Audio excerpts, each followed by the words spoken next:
Good morning, this is the Paradise Unicorn Priestess, bringing you day 318 of A Course in Miracles, the Yin translation where we use female words. This would be November 14th if you're starting at the new year. Praying with others. Until the second level at least begins, one cannot share in prayer. For until that point, each one must ask for different things. But once the need to hold the other as an enemy has been questioned, and the reason for doing so has been recognized, if only for an instant, it becomes possible to join in prayer. Enemies do not share a goal. It is in this their enmity is kept. Their separate wishes are their arsenals, their fortresses in hate. The key to rising further still in prayer lies in this simple thought, this change of mind. We go together, you and I. Now is it possible to help in prayer, and so reach up yourself. This step begins the quicker ascent, but there are still many lessons to learn. The way is open and hope is justified, yet it is likely at first that what is asked for, even by those who join in prayer, is not the goal that prayer should truly seek. Even together you may ask for things and thus set up but an illusion of a goal you share. You may ask together for specifics and not realize that you are asking for effects without the cause. And this you cannot have, for no one can receive effects alone, asking a cause from which they do not come to offer them to her. Even the joining, then, is not enough.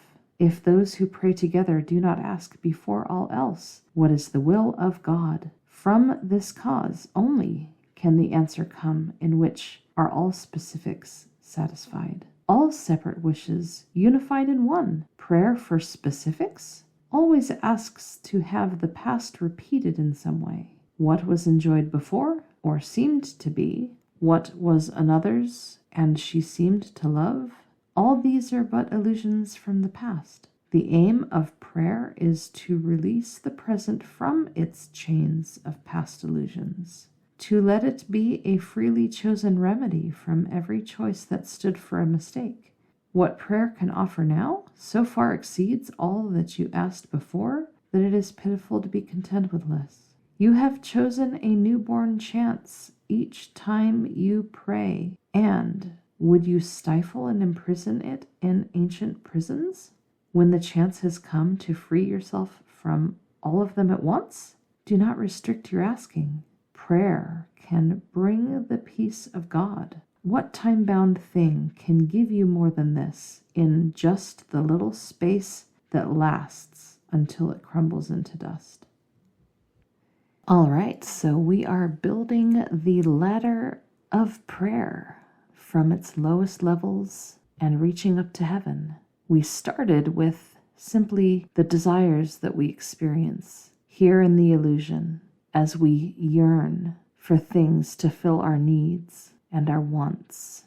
And then we have the second level of prayer, where we begin praying for others and realizing that they are not an enemy, but they are beloved, and we wish to be joined with them and close the gap.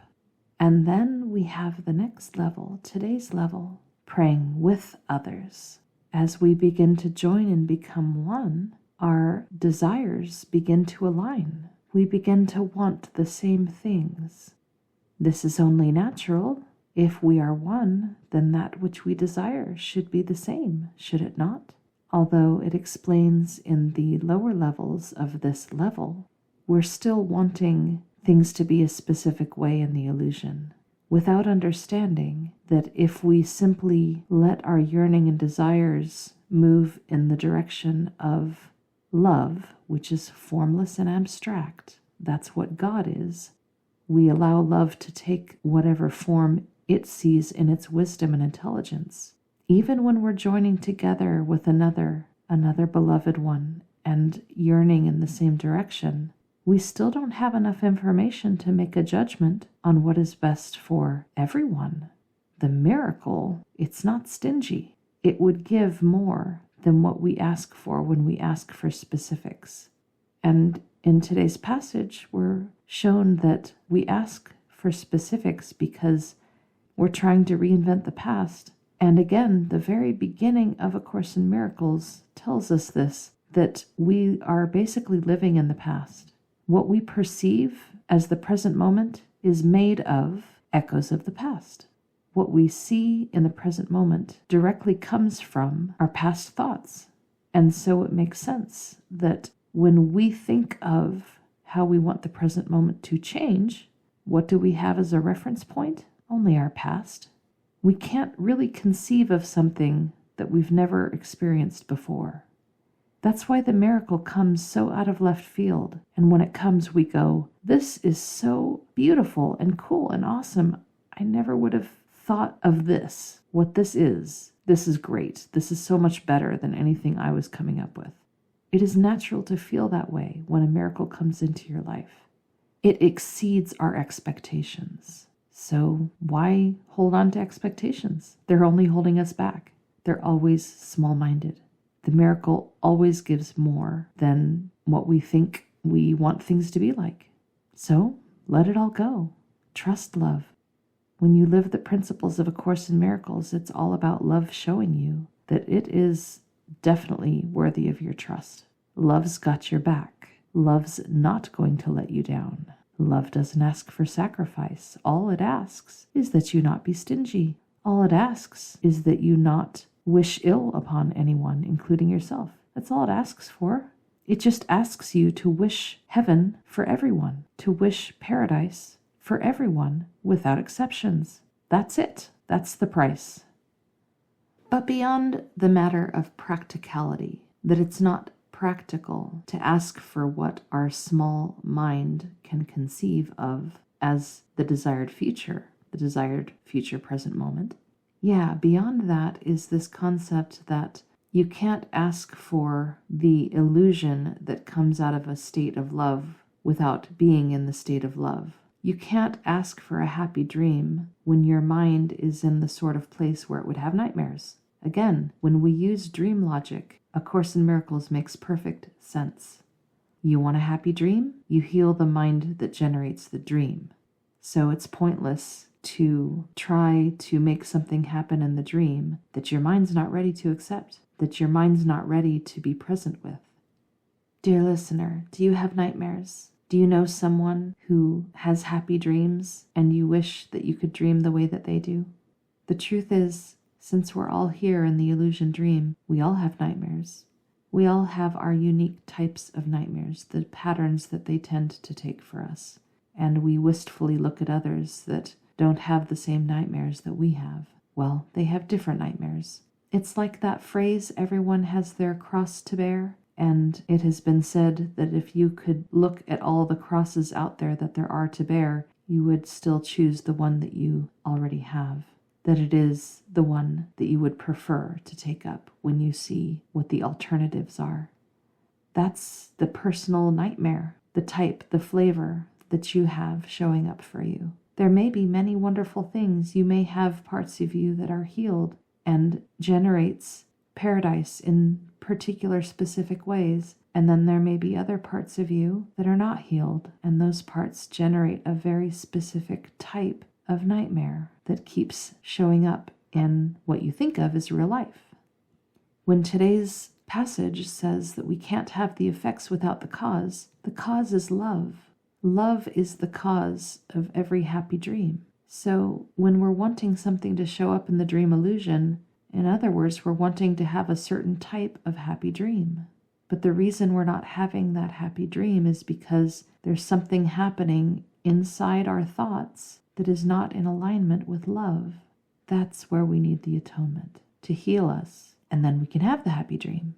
And we'll dream that dream together with our beloved ones whom we have learned how to forgive and how to realize we go together, you and I. So the mastering of this level of prayer, where we've at last learned to pray together, is to learn to pray together for the will of God. And a reminder, God and love, synonyms, same thing, same thought, same concept. So we learn to pray together for the will of love, the abstract, formless concept of love. So we're praying for the will of love to be done. What does that look like? It looks like a miracle. So this is the takeaway. We don't choose the form and the shape of the miracle. Love does. Love, which is the one child of God. Love, which looks out through all eyes. Love, which knows absolutely everything, understands absolutely everything. That's what chooses the miracle.